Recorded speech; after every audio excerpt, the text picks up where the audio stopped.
Welcome, fellow horror hounds, and welcome to the latest episode of Talk and Stalk, your unholy home for horror. I'm your host, as always, Barry, and I'm joined today by fellow friend and film buff, Pete. Hi, guys.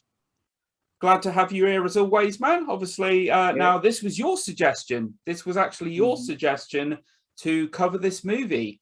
And obviously, the film that we're going to be focusing on today is 1976's Alice, Sweet Alice. I only said that to annoy you because obviously you prefer to call this film Communion. Correct. Yes. Which, of course, was its original UK title. It was actually released in the UK as Communion, wasn't it? Yeah, it was indeed. And I believe it was Allied Artists, or was it Columbia? There was actually, for legal reasons, the original studio lost the movie. It went to another studio, which I believe was Allied Artists. And that is when Alfred Soule actually decided to change the name of the film from Communion to Alice, Sweet Alice. Yeah, I think Columbia dropped it. Columbia, that's it. Columbia dropped it because there was a legal problem, shall we say. And Allied Artists picked it up, but they didn't like the title Communion and insisted on the change, Alice, Sweet Alice. And Alfred Soule didn't really approve of that, but you know, he'd spent so much time working on it. It was his baby, and he went with it.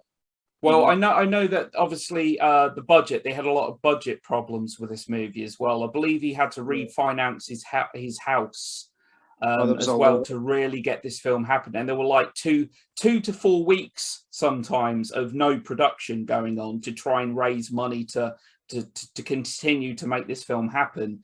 But I believe the title Communion was kind of dropped because Alfred Soule did not want to advertise the film as being a religious movie. That may deter people. You know, with a title like Communion, it obviously screams religion. Now, interestingly, the film on another re-release in 1981, it was given another title for a re-release called Holy Terror. Yeah. And at this point, obviously, Brooke Shields had become quite famous. And obviously, she was, even though this was obviously the film, this movie marked the debut, didn't it? The acting debut of Brooke Shields.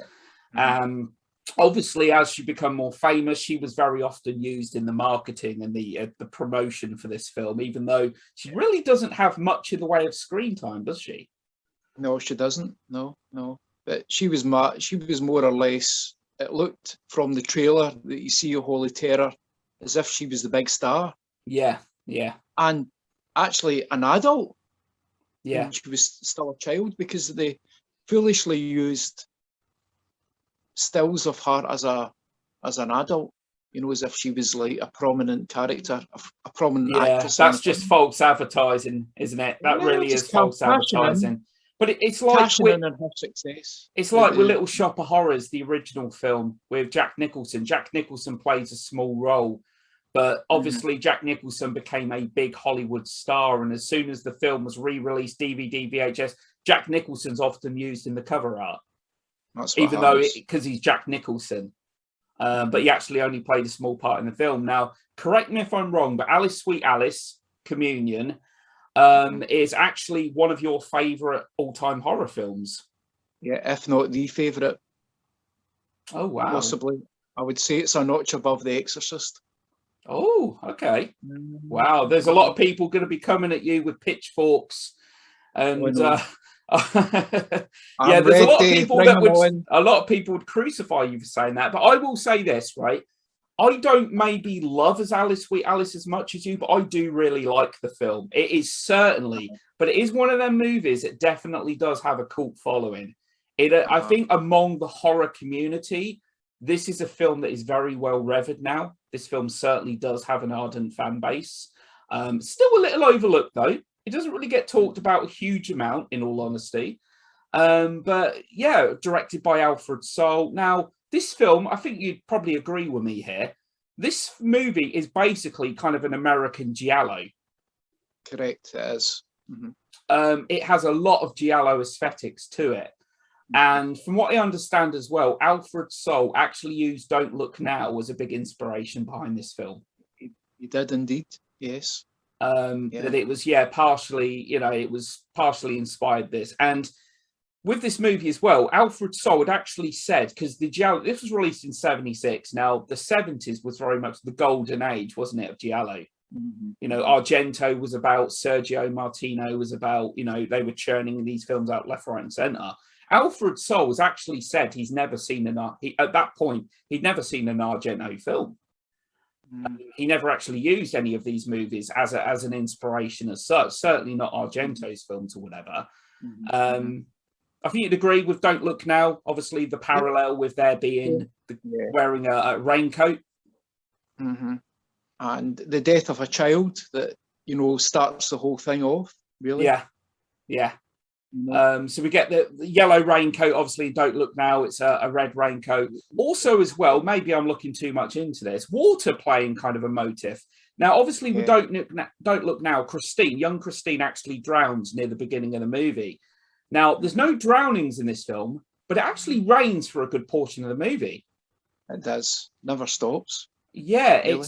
And that's what I like about it, actually. There is actually a good sense of atmosphere to this film. I like the whole kind of setting of it. And I think, I'll be completely honest, I'll go right off the bat here and say, I think the reason that the thing that was a little bit of a deterrent for me with Alice, Sweet Alice, Communion, initially, when it comes to religion, I'm very, my dad's a born-again Christian. He's very religious. And as a child, he used to teach me about God day in, day out and everything. And the older I got, the more he realized that, I'm not a religious person. If, people are fully entitled to believe in what they want to believe in, etc. But me, myself, I've never been religion. And I think the fact that this film was focused, that religion is very much at the backdrop of this film, that was always a bit of a deterrent for me. I think simply because it brings back all their memories of me and my dad and being told about religion, etc. Because religion certainly does play, at its core, this movie does have a very religious motif to it, doesn't it? Oh, yes, indeed. There's certainly a lot of very religious visuals in this film. We get, a lot of candles, rosaries, crucifixes, statues, lots of religious iconography. Exactly, that's the word I was. It's prevalent. Yeah, it's prevalent. Statues. Yeah, Virgin Mary, Christ in the chapel, in the house, the church house as well. Yeah, chapel house. Yeah, I noticed that with the church actually as well. The church is very kind of confined as well. You've noticed that it's a very kind of small church, and you've got all these people kind of like bunched together, and there's kind of a good sense of claustrophobia in that, in this church and stuff. I do really like Alice, Sweet Alice. Honestly, I do think it's a very well put together, very well made movie. And let's just talk about. I'll let you, because this is your favorite. I'm going to give you the time to shine stuff. You know this film inside and out. Let's talk about Paula Shepherd that plays Alice. Her character in this movie. Extraordinary, really is. Very complex. She's very much, another influence in the film was the film The Bad Seed. Yeah. And Alfred Soll wanted to use that, and his Alice was this dysfunctional but unloved child. She was very much neglected. She wasn't the favourite. Yeah. So therefore, she retreated to her basement area. She had the mask and the gloves, and she did all this stuff with the cockroaches and the jars, So she was obviously crying out for attention. Yeah. Love and affection, because she was very much the child. Well, she was born out of wedlock as well. Yeah. So all of that against her. And I think she felt, she had to be heard. And the way she went about it was obviously wrong, but it was just a desperate cry for attention and to be loved. And she knew that Karen was very much the sister that she could do no wrong. Yeah. And she was always in her shadow. Yeah. it plays upon that sibling rivalry, doesn't it? That probably there's probably a lot of people out there that could probably relate to a degree. Yeah, she's clearly a very troubled individual. Now, you know, we see some of the kind of sadistic stuff that she does, for example, you know, like she locks Karen in that room and Karen's screaming to get out, and she's got this grin, this devilish smile on her face, and she leaves her in there for a few seconds and lets her out and that. And she likes tormenting her. And but you know, the thing is with her as well, it's like you said, born out of wedlock. This film does make some commentary to like neglect. But we see that scene, don't we, when the police officer is actually looking at her history. Yeah. We don't see what it says, but he says, "Oh my God, this kid is nuts." Yes. You don't even have to see it. You just see his reaction and he's reading it. That clearly she's a very troubled individual. But again, it's like you said, you know, has that come from the situation that she's in? And I did not know this until recently, and I'm sure you do. Paula Shepherd was 19 years old. Yeah, she was. Playing a 12-year-old. Yeah, yeah. And Alfred Sole spotted her, I think, and it was like a drama school. Yeah. And he saw her dancing. And it was just something about her size, the look of her. Thought, that's Alice. Yeah. Picked her No, right I mean, away. she was 18 when she was cast, but she actually turned 19 years old during production. Yeah. I couldn't believe it. I mean, I thought she was probably no older than 14, 13, 14 years old, maybe. But yeah, no, I only found that out today. I actually looked that up online. I couldn't believe it. I know. Yeah. So obviously, she turns in a very mature performance, though, because I remember the first time I saw the film and I thought, my God, she is amazing. If that girl is 12 years old, her performance is, I mean, she was just outstanding. Yeah. In every single scene. Yeah, she's got that. No sense. Yeah. Well, it's no disrespect to her or anything. It's like you said, she plays the role well, and she's got this real evil, bitchy look on her face during many moments of the movie. Plays it to perfection. Yeah. Yeah. So obviously the murder that really kind of kicks this film off is Brooke Shields being strangled by a figure in what is probably one of the creepiest masks in a horror film. The translucent kind of like a feminine mask with a I believe these were popular masks back in the 50s, and there it is. Just like this one. I thought you'd have that. Oh God, I know you too well. I knew you were going to put that on at some point. I'm surprised you're not doing the entire episode whilst wearing it, in all honesty. It's actually an improvement when I've got it on, I know. Oh, your words, not mine. I'm an honest man. Honest man. So yeah, a creepy mask. Now these masks were actually quite popular back in the 50s. They were basically sold at dime stores. You know, anyone and everyone kind of had these masks, and you know, just that with the yellow raincoat, it's a creepy image. It's a creepy looking image. And there's one image in the film actually and I've often seen it in promotional photos and that. It's the scene where the aunt is walking down the stairs and we see what we believe to be Alice stood there just waiting for her, looking up by the stairs. That image is just great and creepy. Yes. Yeah, and the eyes roll up. Yeah. And I know that Alfred Sole, it was actually his favourite sequence of the film. The stabbing on the stairwell. Yeah, I mean, some people classify this film as a proto-slasher. To me, I see it as more as a giallo. There are certainly slasher elements to it. There's a knife used. There are some stabbings and whatever. But this has a lot of the aesthetics, I feel, of a giallo. You know, lead characters in the movie kind of doing their own detective work, trying to kind of solve this mystery. What do you think to the actress that played, because her name is escaping me, the actress that plays her mother and her aunt in this film? Linda Miller. Linda Miller, sorry. The mum. Yeah, she plays the mum, and Jane Lowry plays Aunt Annie. Yeah. No, I think they're slightly OTT at times with the aunt. I thought the mother hit the right note. Yeah. I thought Linda Miller was exceptionally good.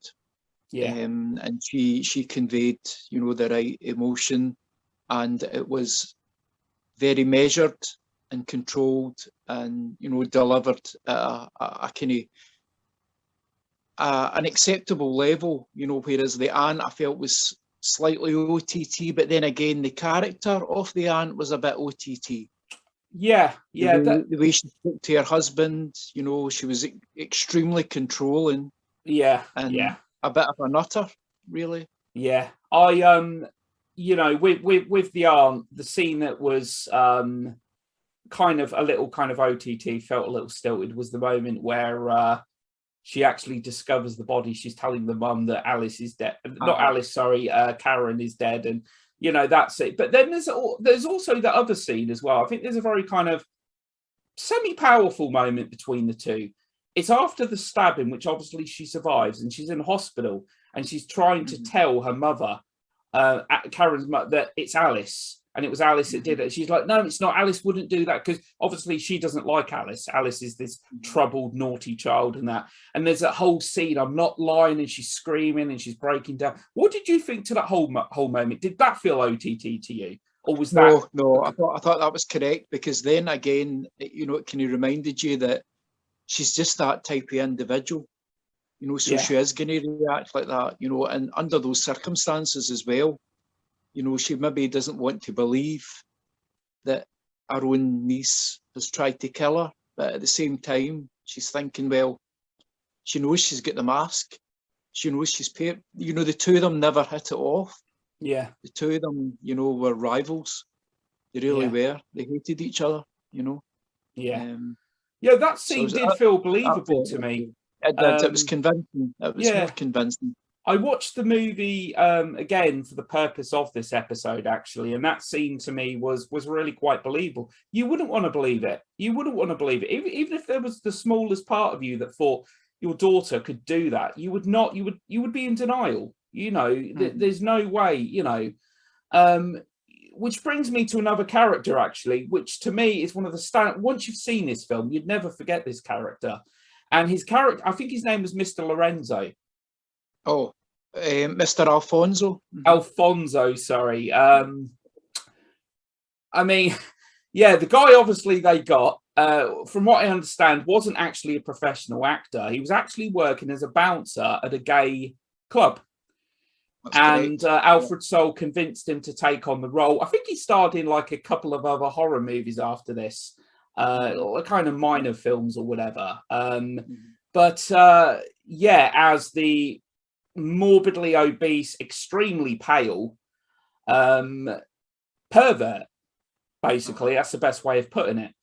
I mean, he's sitting there and he's eating cat food, and he just looks, kind of like. But that's what they went with.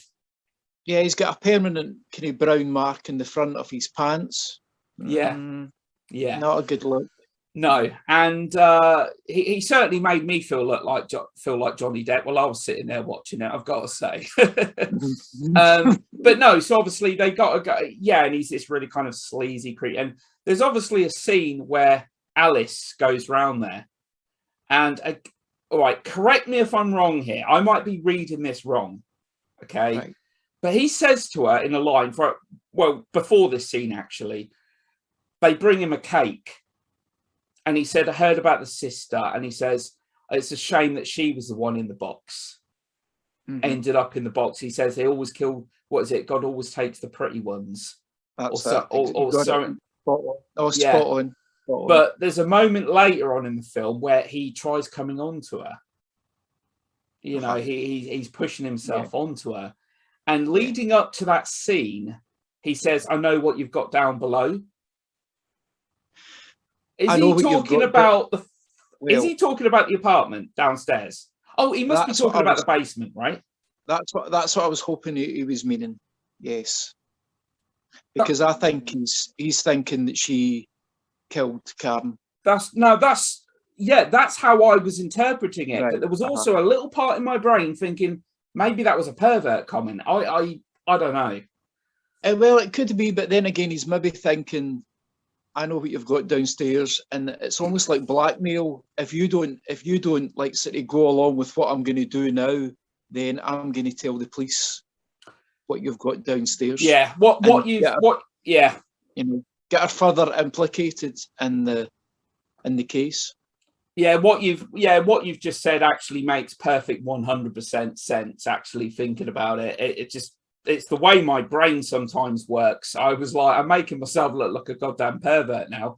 No, but it was thoroughly disgusting. I mean, he's like grotesque. You know, it's one of those. He's another grotesque character, and the aunt is grotesque in another way.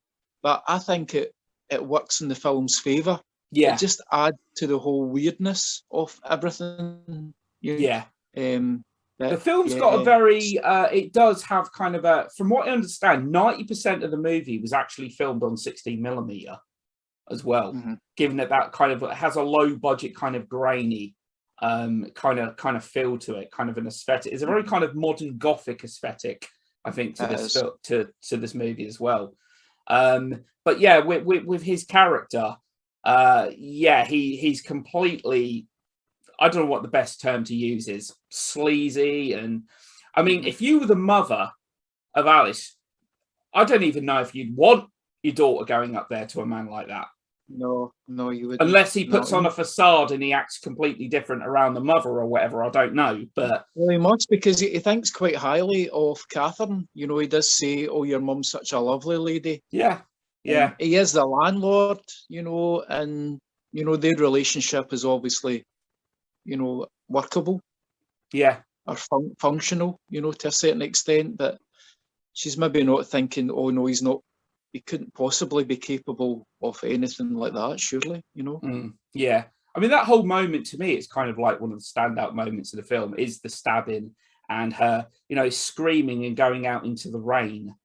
And it just, it's a great really sequence. Powerful. Yeah, a very powerful scene. Yeah, and the blood, the mark in the pavement is left, you know, when they're in the car on the way to the hospital, and Alfonso is looking out the window and thinking, "Oh my God," you know. Now, so like with the reveal in this film, this is something that this film does very differently, actually, to many other giallos, because I think this is actually one of the most giallo-esque American films out there. Another film that I'd put up there as very giallo-esque, and again, I find this hard to believe, that Brian De Palma had not cited any Argento films as inspiration, but Dressed to Kill in 1980 is very giallo-esque as well. Yeah. Now, what Sweet Alice does, Communion, I want to keep you happy, mate, during the course of this episode. What this film does, what this film does differently is we actually get the reveal about halfway through the film, or maybe just over halfway through the movie. 3/4 of the way through it, yeah. And it is quite a reveal, and much like Deep Red, Profondo Rosso, which came out just the year before, the killer is somebody that you would never really suspect. In Deep Red, spoiler alert, I'm hoping most people listening have seen Deep Red. You know, it's probably one of the best giallos out there. The killer is one of the characters' mother, you know, this seemingly innocent woman and all this and that. And in this movie, again, the killer is a female who's obviously, she's the cleaner, isn't she, of the churches, of the priest's house. She's the housekeeper. The housekeeper, yeah. Her name is Miss Tredoni, I believe. Miss Tredoni, yes. Now, the whole motive thing in this, for that, correct me if I've got this right. Her daughter died on the day of her communion. That's correct. And she was robbed of the communion, and she's basically, the people that she's targeting are the people that are guilty of their parents' sins. Or something along them lines. Am I correct? Yeah. I think it's a combination of that, and you see, jealousy seems to more or less underpin this film with various characters, because she sees the connection that Catherine has with the church and Father Tom. Yeah, yeah. And she does not like that at all. Mm. That is her surrogate son. Yeah. And so there's jealousy there, just like Alice is jealous of Karen. You know, that underpins this whole film. You know, it's to do with relationships. The disintegration of the American nuclear family really is at its core as well. Yeah. So she targets that family in particular for that reason. Yeah. You know, that's adding fuel to the fire, really. Yeah, yeah. And she feels that she is doing God's work. Yeah. Which is really scary, in effect. You know, this isn't just kind of a motiveless. You could say this is as scary as a motiveless killer when somebody genuinely believes what they're doing is for the greater good, etc. Missionary killers, as they're often known. That's right. You know, missionary killers. But clearly, she does feel there's a degree of guilt there and remorse as well, because when the scene later where she goes to the confession box and she has the need to confess her sin, she knows what she's doing is wrong, but at the same time she also feels it is for, as you said, the great. I mean, the thing is as well, she was saying about, she realized on the communion that the children must suffer the fate of their fathers. Now, does this imply, does this imply that she done something wrong herself for her daughter to die on the communion? It makes you think there could be like some sort of guilt there, you know, but she clearly considers Catherine, well, she calls her a whore. Yeah. You know, and she doesn't understand, why should she get the communion? Why should she be entitled to the host? And you need to remember, this was back in 1961. Which is when Catholics for divorce, Catholics, you know, that was an absolute no-no. So that was the whole point of the film being made, you know, at that period. Yeah. So there was all these things and all these rules and regulations, and you had to adhere to, you know, the teachings of the Catholic Church. So that must have confused her, the fact that, you know, Catherine was able to get communion. She was coming into the church. She was so close. She was divorced, child out of wedlock, so close to her son, to her surrogate son, Father Tom. Yeah. So I think it was just a very nasty cocktail, and it just exploded in her mind. And then with her daughter dying on the day of her first communion, and that was too much. Yeah, all of them kind of ingredients together, and and the fact that the Catholic Church gave her the opportunity to confess it, so that then she could do that and then carry on murdering with a clear conscience. Yeah, because she's absolved of her sin. Yeah, I mean, the movie certainly, the movie heavily implies, doesn't it? The movie points its finger at Alice being the killer. Yeah. It really does. Alice, obviously a troubled child, a history of, you know, we even hear the term schizoid personality, that she's got the traits of a schizoid personality. Obviously, she does a lie detector. Now, obviously, she's got a veil that we believe is is Karen's veil as well. So the movie certainly, it points to, you don't really suspect anyone else, in all honesty. It just looks like it's Alice. It looks like it's Alice doing this. And of course we get the polygraph scene in which she says, what is it again? She says she didn't stab Alice, but it turns out she knows who stabbed Alice. But it's Karen, her dead sister. Sorry, not Alice. Who was it? What's the name of her aunt again? Annie. Annie, sorry. Because, the polygraph scene comes after Annie's attempted murder, doesn't it? Yeah. And she says that Karen did it. She did. Her dead sister. But then again, when you think back, back to Karen's death, she would have found the veil when she walked in, because Karen must have lost it in the struggle. Yes. So she was telling the truth. She found it. She put it in her pocket. She found it on the floor when she came in. Yeah. And then later on, Alice has obviously been in the basement when the real killer has come in. And then with Alfonso putting that into her head about Karen coming back from the dead, she's thinking that's Karen dressed up in the slicker with the mask on. He's kind of implanted the idea in her mind. So the reason she passes is because she is convinced that it is Karen. She's not actually lying. She actually, in her mind, that is Karen. And Karen wants her doll back. Yeah. She's got, and that's a creepy doll. What's with the two heads? It's got, I've never seen a doll like that before. Yeah. I think it's 3, maybe. Oh, it could be 3 faces. I know there's at least 2 faces on that doll. 2 is bad enough, let's face it. But you know, so obviously we get the scene. The character names escaping me. Now, Karen and Alice's mother is having an affair with a married man. Which, again, does this lean into the fact why Karen was a target? Also, that she is the how do I put it? She's the victim of her mother's sin. Sorry, who's this? Is this Dominic? No. Yeah. Father. Karen's mother, Karen and Alice's mother, is sleeping with a married man, isn't she? Is she? Isn't she? Have I got this wrong?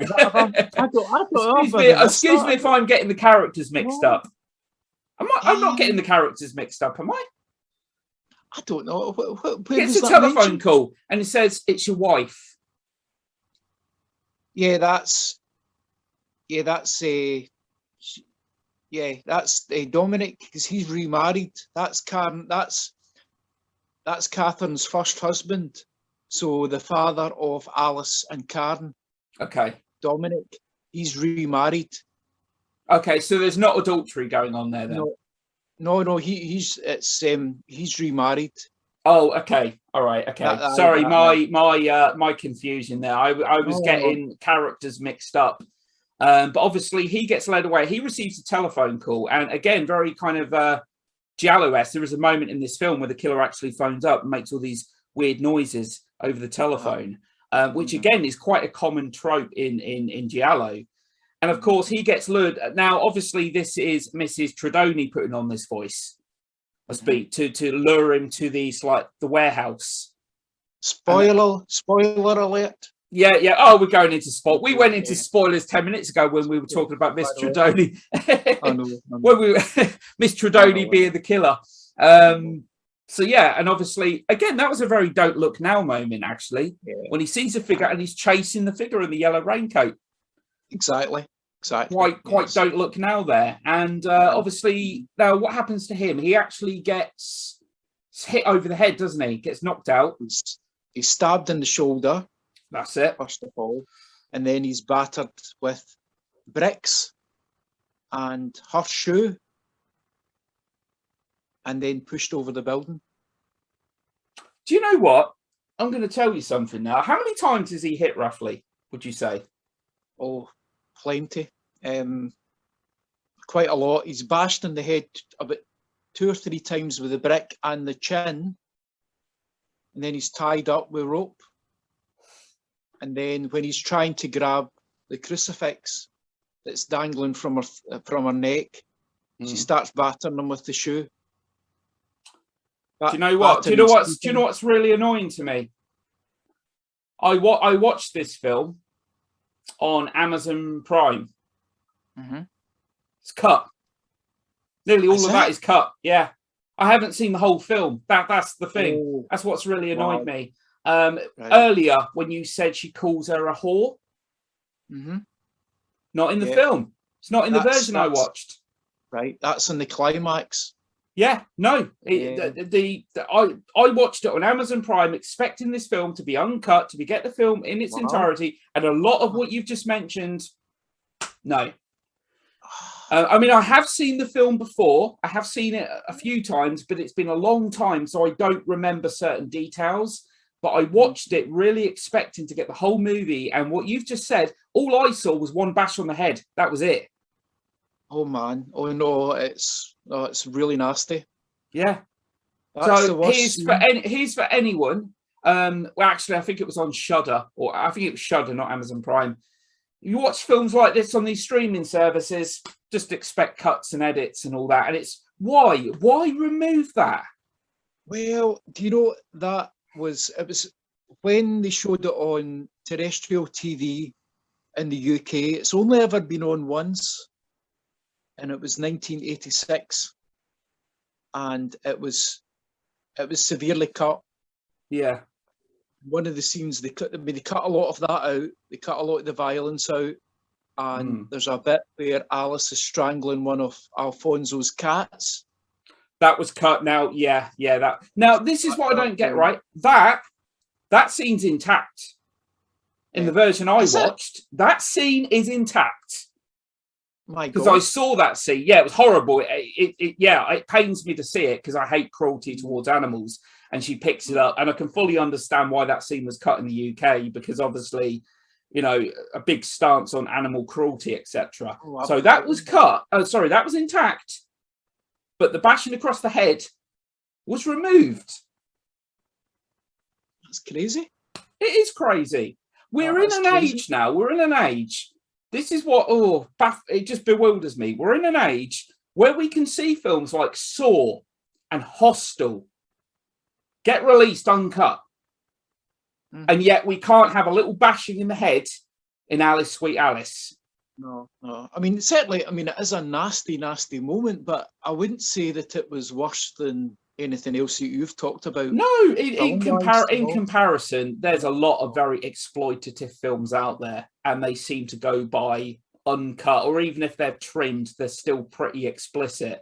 And yet we can't see the word whore.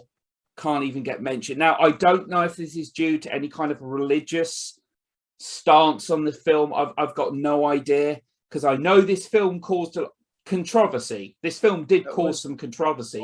Certainly in Ireland.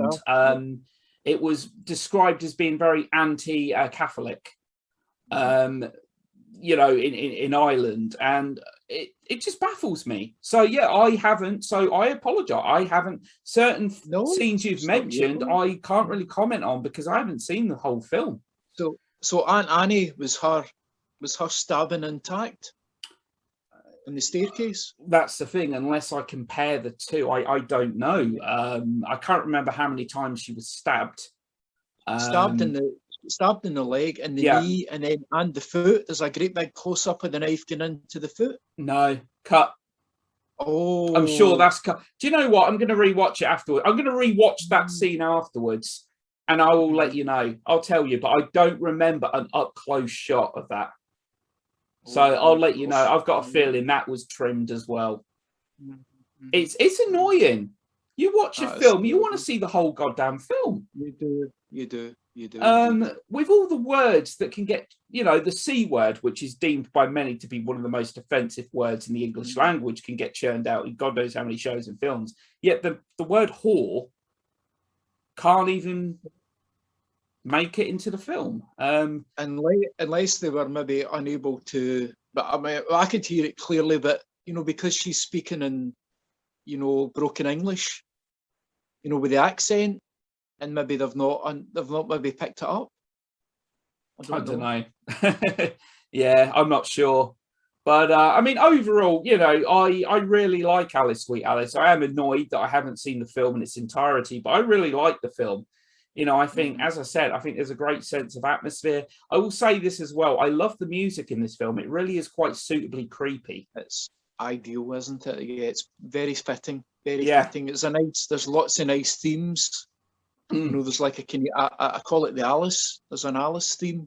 You hear it, and it's like almost like voices. It sounds like there's another film called Clute. Oh, I know Clute. Yeah, Donald Sutherland. Yeah. The score. Well, there's a kind of theme in that is very similar to this theme in Communion. You know, when it's Alice, it's going about. Yeah. Especially with that where she's looking at the masks. She's looking at the masks in the shop. And I think that's where Alfred Sole picked that mask up. They wanted to get the shop in. Well, it's a mask that's really simple but effective. It's very simple. It just, you know, it's kind of creepy on its own, but you put the yellow Mac with that, the yellow raincoat as well. and you've got such kind of a simple but creepy, effective image there. And the white glove. Yeah. Yeah. You know, and I think, to be honest as well, I'm just trying to remember, because there's 4 people killed in the film, isn't there? The final death is obviously the priest who gets his throat cut. I'm actually surprised they put that in the film. I'm surprised the camera didn't. That's in the film. Now, for all I know, it might be trimmed.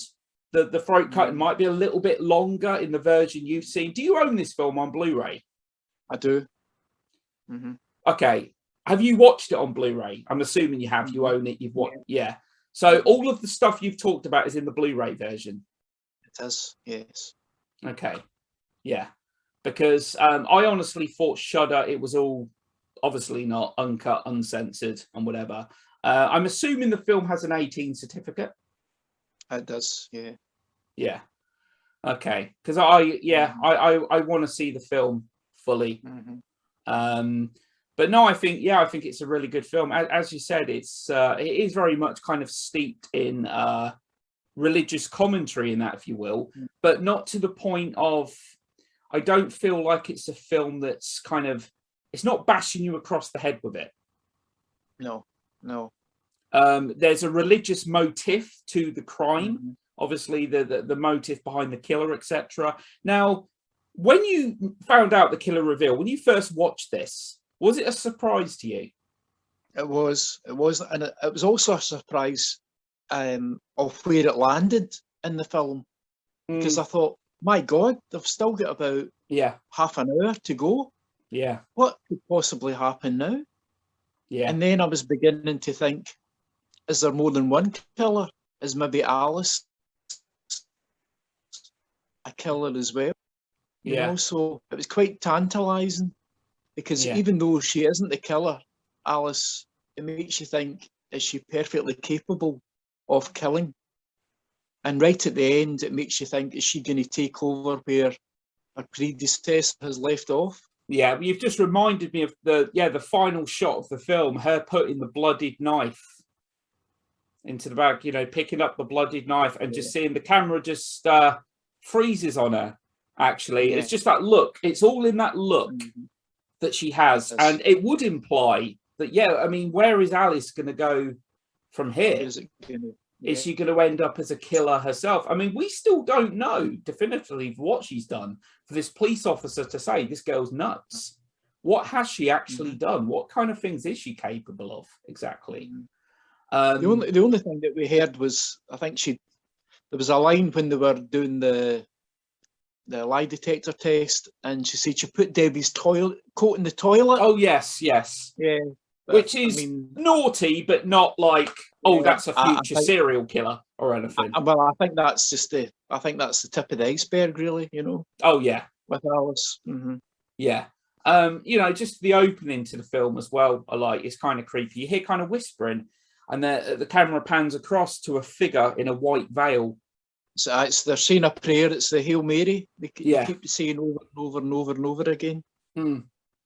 And that's where it threw me off, actually, because I did not know originally that it was called Communion. I always know because for you remember it as Communion, whereas me, my introduction to the film was Alice, Sweet Alice. I do like both titles. I do actually like both titles. When I hear Communion, though, I always think there was a film called Communion starring Christopher Walken. I know. Where he comes in contact with aliens, from what I recall. Yeah, but this came first. So. Oh, yes. Yeah, this was 76, which a good year for horror. I tell you what, the 2 other horror films I really liked from that year, we obviously had the first Stephen King adaptation in Carrie. Yeah. And we also had one of my favourite Polanski films, The Tenant. Yes. As well, all released in 76. You know, we've said this before. I think the 70s was just an excellent decade for horror. Completely. Yeah. And then you had Suspiria round about the same time. The year after, 77. Yeah, 77. Going into the late 70s, you had the likes of, obviously, Halloween. There was Dawn of the Dead. And the 70s churned out so many. And I think Alice, Sweet Alice is one of them that probably does deserve more recognition. Oh, it does. I think think now that has more, it started off as a cult, but I think it's kind of grown, and it's getting the recognition that it deserves now. Yeah. I really do. Yeah. And rightly so, I mean, it's got the giallo, but it's also got, it's very Hitchcockian. Oh, it is. I think Alfred Soul actually said that not just Don't Look Now, but Hitchcock was an inspiration there as well. I mean, so many directors can say that about Hitchcock as well, because Hitchcock is one of the most influential directors of all time. I really do feel that man helped to shape and mold the thriller as we've come to know it. A lot of themes very prevalent in his films have, veered over for decades in cinema. But yeah, very kind of Hitchcockian. And, when you first watch it, a good kind of mystery. I mean, you think to yourself, the whole kind of like, I was wondering at one point when I first watched it, is there a supernatural aspect to it? When she said it's Karen, I saw, and she passes the lie detector saying it's Karen, I thought to myself, are they actually veering in some supernatural territory here? That's right. I did consider that too. I mean, there is a moment she takes a mask off, isn't there? When she's scaring her. She's got another mask underneath. Yeah, it's horrible. It's like an old hag kind of ogre-looking like kind of mask. An old man thing, yeah. It's ghastly. Yeah. It's really weird. Yeah. And then one of the other suspects as well is Angela, who is the cousin. Annie. Well, that's her. Yeah. Because she's not in the church either at the beginning. No, that's true. She goes out looking for Alice. Yeah, that's true. The movie never really points its finger at her, does it? No. It never really. Except latterly, Dominic, he is convinced. He brings it up and speaks to Catherine and says he thinks it's Angela. He said it makes as much sense for Angela to be guilty. She wasn't in the church. That's correct. Yeah, that's right. That's literally the one nod. Yeah. And then when he gets the phone call from Tredoni, pretending to be Angela, that confirms it in his mind. This is Angela. And that's why he goes to meet her. Yeah. And tries to kind of talk around. Yeah. Now, when you watch the film, when you watched it on the second time and everything, can you tell that that's not Alice? Yes. So you got the figure in the yellow raincoat dragging the body and can you actually tell that's not Alice? Because now I don't know how tall Miss Tredoni is or whatever, but I'm assuming she's taller than Alice. So you can kind of tell, can't you? You can kind of tell that that's not a child's body, but they're still short, very small in stature. Yeah, they are. I think one time you can tell more than others is during Karen's death scene. When the figure is lifting the body into the casket. Oh yeah, definitely. He's really tall. Yeah. And lighting the candle as well. Yeah. And it looks like a man, actually. I'm not sure who they actually I couldn't see anything online actually about who actually played the killer. I'm not sure if it was the actress that played Miss Tredoni, presumably not. Maybe for maybe a scene or two or whatever. But typically, let's face it, when we watch these kind of movies, they typically have someone else playing the killer in these movies. And apparently, Mildred Clinton that played Tredoni, she was best known for her KFC commercials. Oh right, really? I didn't know that. Yeah, so there you go. Yeah, she's branched out into killing after that. Yeah. I did read that, just remind me of the actress name again that plays the mother. Oh yeah, Linda Miller. That Linda Miller actually attempted to commit suicide during the filming of the movie. She did. Yeah, she cut her wrist. Yeah. And then Alfred Soul did say that she was a nightmare to work with. Yeah. And I think you can see in certain scenes, can't you see that she's actually got bandaged wrists as well. She always she makes a point of wearing like very high buttoned sleeves, so you never can really see. any outfit that she's wearing, that disguises it. Yeah. Yeah. Because she was the daughter of Jackie Gleason. Oh, right. Okay. Yeah, but she didn't want people really to know that, apparently. But yet she was kind of broadcasting it at the same time, you know, so there was quite a bit of confusion there. Yeah.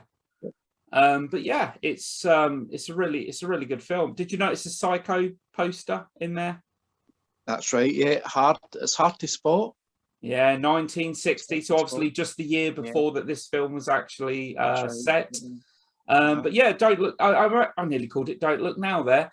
Alice, Sweet Alice. Yeah, I'm glad I returned to it because it'd been a little while since I'd seen it. It is one of them films. I'm going to be honest with you, that I've tried watching like a few times over the years, and I think it's one of the movies I always put on late at night, and I always end up falling asleep before it's finished.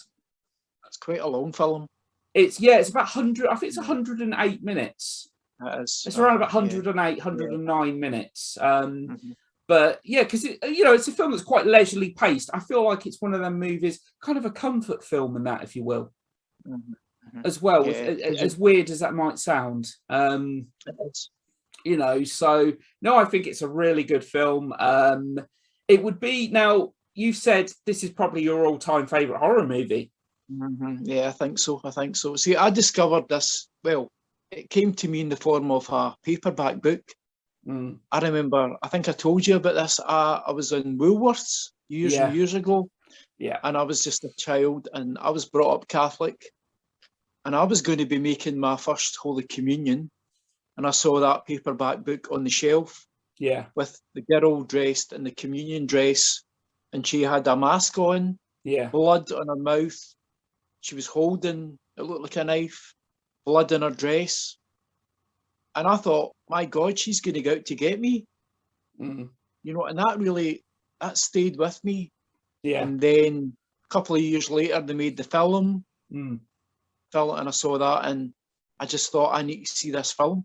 Yeah. I really need to see it, It's weird. A lot of the films that we're introduced to, be it via book, film, whatever, we see as children. Yeah. We typically tend to hold in high regard as we get older.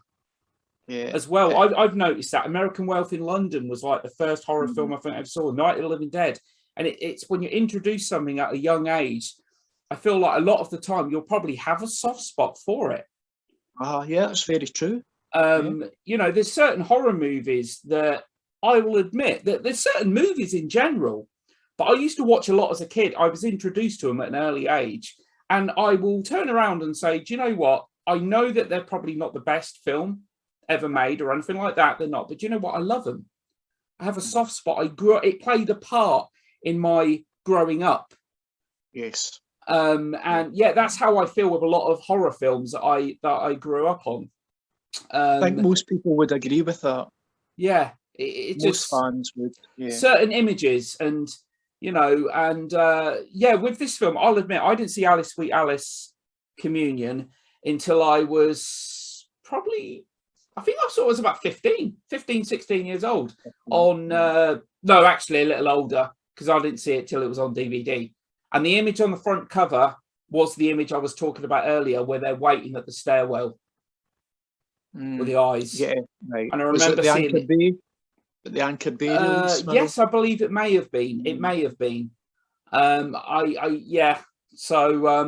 I've seen it probably 3 times. I think 3 or 4 times. But some of the details, some of the things you were coming out with, I generally don't remember. That's why I need to see the uncut. I need to see the full uncut edition. Yeah. I'm just wondering what else was left out. Are you still got the Anchor Bay one? No, I sold loads of my DVDs years ago. I do believe, I may be wrong here, or maybe I'm thinking of Don't Look Now. Obviously both 70s horror films, but I remember reading somewhere that this was going to get a remake, but it may be Don't Look Now. Oh, this is okay. It's this one. Yeah, it's Alfred Soul's cousin. Okay. That is planning Dante Tomaselli. Okay. He's made quite a few horror films, Desecration, and another one called Horror as well. Okay, yeah. he's going to be behind the remake. Again, I just completely and utterly unnecessary. I mean, if it comes out, I might watch it or whatever, but at the same time, it's like, do we really need one? Well, do we need I'm it? thinking if it comes from a good pedigree, because if Alfred Sole has got the involvement in it that he seems to have, and Dante is his cousin, and Dante is, you think I'm a fan? My God, Dante just adores and worships this film. Yeah, and he knows it inside and out. And I think if anybody is going to remake it and do it justice, it's going to be him. Yeah. I mean, I always say at the end of the day, I'm open to remakes, because at the end of the day, just because a remake comes out, the original doesn't cease to exist. If you don't like the remake, nobody's putting a gun to your head forcing you to watch it. You can just stick to the original or whatever. And there are some good remakes out there. There are. So if it is coming from someone that has a genuine passion for the original film and really knows that film, you'd like to think on paper, potentially, yes, this could be good. They're going to be loyal. They're going to be loyal to it, and do it justice. Because, I think one of the problems with a lot of horror movie remakes nowadays, not all, but generally speaking, is budgets. Bigger budgets.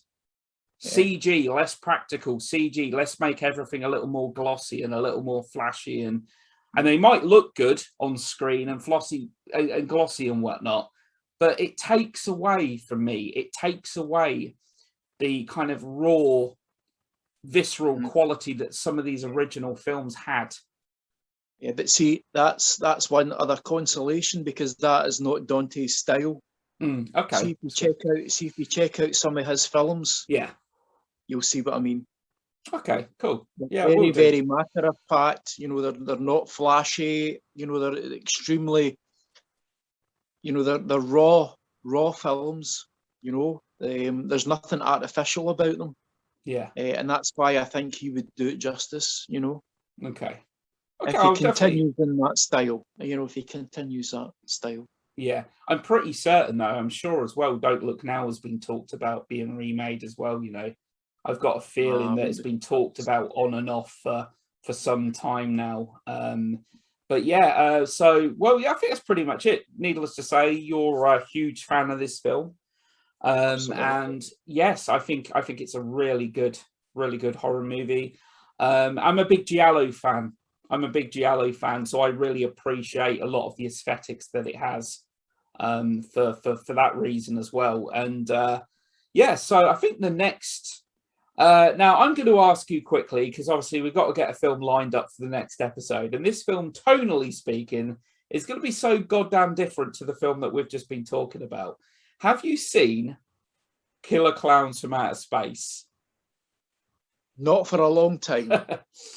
Released in '88. I was thinking of etching towards that. It's a completely different movie. Obviously, it's not a film to be taken seriously or anything. Or I was thinking that it depends. It all depends on whether you have access to it. Yeah. I take it you don't own it? I think I have got it somewhere. Yes, I think so. Okay. Well, if I can find it, would you be happy to do Killer Clowns from Outer Space? Yes. I would. We can even play. I'll even have playing the Dickies opening theme song to that movie at the start of the episode as well, because I absolutely love the opening theme song. It's so cheesy yet so goddamn catchy. That was one of the quiz questions you said. It was. Who was the band that recorded? Yeah. Killer Clowns, I think, is just a great B movie. It knows exactly what it is, and it just brings a lot of very innovative, unique ideas to the table. And I love it. I just think it's a really fun movie.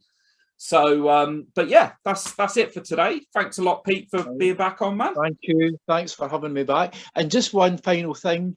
There is a book on the making of Communion coming out called Unholy Communion by Troy Howarth, and it's available on Amazon. Okay. And I'm anxiously anticipating my copy coming. Yes, ordered. Well, I'm glad you mentioned that as well, because not too much off topic, but Black Christmas 74 is getting a book coming out as well. Did that? Yeah. Yeah, I think it's being released.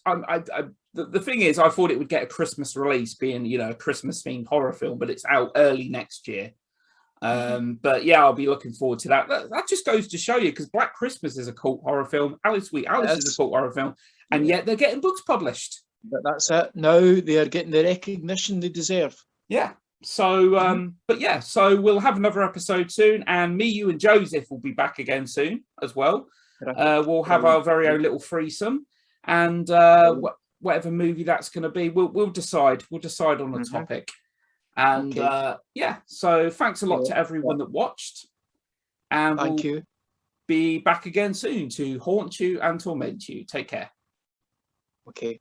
Thanks, guys. Bye.